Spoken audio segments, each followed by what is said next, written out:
অর্থাৎ আমি যেটা বলি আপনাদের বারবার করে, অনেকে হয়তো ভাবেন দিদি বলছে, দিদি বলে না, দিদি করে দেখায়। এবং করে দেখিয়ে আজকে দেখালাম আপনাদের কি কি করেছি। দেখুন, এবার চন্দ্রকোনা ঘাটাল আমি যদি না বলি দেব আমার সাথে ঝগড়া করবে। চন্দ্রকোনা ঘাটালে সুপার স্পেশালিটি হাসপাতাল হয়েছে, চন্দ্রগ্রাম গ্রামীণ হসপিটালে এসএনসি হয়েছে, ন্যায্য মূল্যের ওষুধের দোকান হয়েছে, কিষাণ মান্ডি হয়েছে, এগুলো তো হয়েছে।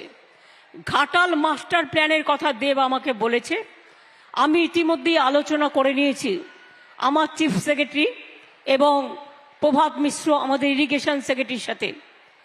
আগেও কপালেশ্বর কেলেঘাই আমরা মিদনাপুরে করে দিয়েছি, ফলে মেদিনীপুরের অনেক মানুষ বন্যা কবলিতের হাত থেকে বেঁচেছেন। ঘাটাল মাস্টার প্ল্যান আমরা তৈরি করছি, 17 লক্ষ মানুষ উপকৃত হবেন। কেন্দ্রীয় সরকার ক্লিয়ারেন্স দিচ্ছে না বলে প্রজেক্টগুলো করা যায়নি, কিন্তু তার মধ্যেই আমরা আমাদের টাকা দিয়ে পলাশপাই, দুর্বাচটি, নতুন কাঁসাই ও ক্ষীরবক্সী নদীতে পুনর্খনন, চন্দ্রেশ্বর খাল ইত্যাদি, এতে ঘাটাল সংলগ্ন পাঁশকুড়া অঞ্চলের মানুষের সুবিধে হবে। আর ঘাটাল মাস্টার প্ল্যান আরও যে 1250 কোটি টাকা লাগবে, আমি অলরেডি ইতিমধ্যেই বলেছি, এগুলো ফেস বাই ফেস করতে হয়, 3-4 বছর টাইম লাগে। কিন্তু দেব যখন আমার কাছে আবদার করেছে, দিদি ভাইকে তো ফেরাতে পারে না, তাই কেন্দ্রের ওপর আর আমরা মানে বসে না থেকে কবে দিল্লি দেবে, তারপরে হবে, কবে কোকিল ডাকবে, তবে বসন্তকাল আসবে, তা চিন্তা না করে আমি ইনস্ট্রাকশন দিচ্ছি, বিশেষ করে আমার প্রভাত মিশ্র এবং গোপালিকা আছে আমার চিফ সেক্রেটারি, তাদের কাছে পরিকল্পনা তৈরি করে এটা যাতে আমরা 3-4 বছরের মধ্যে আমরা করে ফেলতে পারি, তার জন্য। দেব, now you are the champion of the Ghatal master plan. সুতরাং তোমার আবদার আমি কিন্তু রেখেছি। এর জন্য দিদিকে একদিন মিষ্টি খাইও না, সূর্যমোদকের মিষ্টি এখানকার খুবই ফেভারিট, সবাই খায়। আগে আমি নিয়ে যেতাম, যখন অটলজি বেঁচে ছিলেন তিনি খুব ভালোবাসতেন মিষ্টি খেতে আর মালপোয়া খেতেন। আমি সূর্যমোদকের দোকান থেকে, আকবর আলী খন্দেকার বেঁচেছিল, ও কিন্তু নিয়ে যেত এবং দিত। আর আজকেও আমি দেখলাম সেলফ হেল্প গ্রুপের মেয়েরা যে স্টল করেছে সেখানে। হুগলিতে কি নয় বিখ্যাত, শরৎচন্দ্র চট্টোপাধ্যায় থেকে শুরু করে, উমেশচন্দ্র ব্যানার্জি থেকে শুরু করে, আমি এদের বাসভবনে গেছি। ফুরফুরা শরীফ থেকে শুরু করে, চন্দননগরের জগদ্ধাত্রী পুজো থেকে শুরু করে, আমাদের তারকেশ্বর থেকে শুরু করে, ব্যান্ডেল চার্চ থেকে শুরু করে, আমার প্রিয় জয়রামবাটি, কামারপুকুর থেকে শুরু করে, আমার খুব প্রিয় একদিকে বিষ্ণুপুর, আর একদিকে আরামবাগ, আর একদিকে বর্ধমানের ওদিক দিয়ে চলে যাবে আরেকটি প্যারালাল রাস্তা, প্রায় 3000 কোটি টাকা আমরা প্ল্যান করে করছি, যেটা একেবারেই মেদিনীপুরের দাসপুর থেকে জয়রামবাটি, কামারপুকুর হয়ে, হুগলি হয়ে, বা বর্ধমানের নতুন গ্রাম হয়ে উত্তরবঙ্গকে সরাসরি চলে যাবে। তাহলে আর একটা বিকল্প রাস্তা আপনারা পেয়ে যাবেন। আমরা ঘাটাল ব্লকে বীরসিংহ গ্রামে ঈশ্বরচন্দ্র বিদ্যাসাগরের স্মরণে আমি তার বাড়িতে গিয়েছিলাম। 1,75,00,000 টাকা ব্যয়ে তার গেট তৈরি হচ্ছে। আপনারা মনে রাখবেন, তার গ্রাম বীরসিংহ গ্রামকে পর্যটন কেন্দ্র হিসেবে গড়ে তোলার জন্য বীরসিংহ ডেভেলপমেন্ট কর্পোরেশন তৈরি করেছি। আমরা ফুরফুরা শরীফ ডেভেলপমেন্ট করবার জন্য ফুরফুরা শরীফ ডেভেলপমেন্ট কর্পোরেশন তৈরি করেছি। আমরা তারকেশ্বর উন্নয়ন করবার জন্য তারকেশ্বর ডেভেলপমেন্ট বডি তৈরি করেছি। ইতিমধ্যেই মনে রাখবেন, তার নামে সংগ্রহশালা, ভগবতী বিদ্যালয়কে হেরিটেজ ঘোষণা, বিদ্যাসাগর কলেজকে হেরিটেজ গড়ে তোলা, তার পুনর্মূর্তি আর্কাইভ তৈরি করা, এগুলো সমস্ত আমরা করেছি। এছাড়াও দাসপুর 2 ব্লকের চাইপাটিতে 7,48,00,000 টাকা ব্যয়ে গোল ঢাব তৈরি হচ্ছে।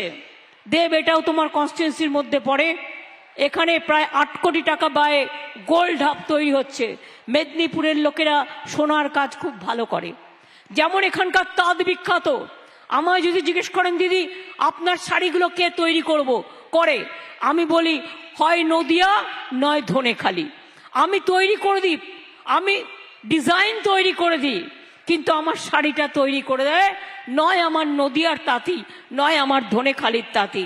এরা বিখ্যাত, মনে রাখবেন সবাই। এছাড়াও চন্দ্রকোনা 2 নম্বর ব্লকে 2,91,00,000 টাকা ব্যয়ে আধা কাটা পলাশ ছবির পর্যন্ত নতুন হিউম পাইপ সহ কাজ একটা নির্মাণ কার্য চলছে। চন্দ্রকোনা 1 নম্বর ব্লকে 73,70,000 টাকা ব্যয়ে কোল্ড স্টোরেজ শান্তিপুর পোল পর্যন্ত রাস্তা নির্মাণও করা হয়েছে। 62 লক্ষ টাকা ব্যয়ে চন্দ্রকোনা 1 নম্বর ব্লকের হাটপুকুর তালবাগান পুল থেকে মাধবপুর পোল পর্যন্ত রাস্তা তৈরি করা হয়েছে।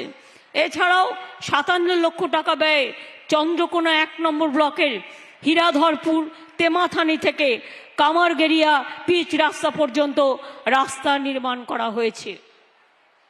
তাহলে বাকি থাকলো কি ভাই বোনেরা আমার? তাহলে কি বাকি থাকলো? কিছু বাকি আছে কি? জয়রামবাটি কামারপুকুর এইসব অঞ্চলের উন্নয়নের জন্য আমরা কিন্তু ওই প্রজেক্টটা তৈরি করছি, যাতে জয়রামবাটি কামারপুকুর এই সমস্ত এলাকাগুলো উন্নত হয় এবং পর্যটন স্থলের এই সমস্ত অঞ্চলগুলোকে আমরা যুক্ত করেছি, যাতে আগামী দিন মানুষ এই সমস্ত এলাকায় আসেন। মনে রাখবেন, কামারপুক এক পুণ্যভূমি, শ্রী শ্রী রামকৃষ্ণ পরমহংসদেবের জন্মস্থান, মা শারদা মায়ের কর্মস্থান। কামারপুকুরেও আজকে উদ্বোধন করা হয়েছে গ্রামীণ হাসপাতালের ব্লক প্রাইমারি হেলথ ইউনিট, 57 লক্ষ টাকা ব্যয়ে। কামারপুকুর উন্নয়নে 80 কোটি টাকার কাজ হাতে নেওয়া হয়েছে। তাতে মনে রাখবেন 5,57,00,000 টাকা ব্যয়ে 25 কোটি টাকা ব্যয়ে অনেকগুলো রাস্তা নির্মাণ হবে ও মান উন্নয়ন হবে। 5,87,00,000 টাকা ব্যয়ে কামারপুকুরের পর্যটন কাঠামো, কর্মতীর্থ, পথসাথী, কামারপুকুর চটির আলোকিত করবেন। ইকো ট্যুরিজম পার্ক 29,36,000 টাকা দেওয়া হয়েছে। কামারপুকুর ব্লক প্রাইমারি স্বাস্থ্য কেন্দ্র উন্নয়ন করবার জন্য 5 কোটি টাকার বেশি দেওয়া হয়েছে। কামারপুকুর বাস স্ট্যান্ড 2.5 কোটি টাকা দেওয়া হয়েছে। পথশ্রী প্রকল্পে 66 লাখ টাকা দেওয়া হয়েছে। কামারপুকুর মিশনে হস্টেল বিল্ডিং করবার জন্য 10 লক্ষ টাকা দেওয়া হয়েছে। কিছু বাকি রইল? মনে পড়ছে কি মা ভাই বোনেরা? আর কিছু মনে পড়ছে? খুশি তো? আপনারা খুশি তো?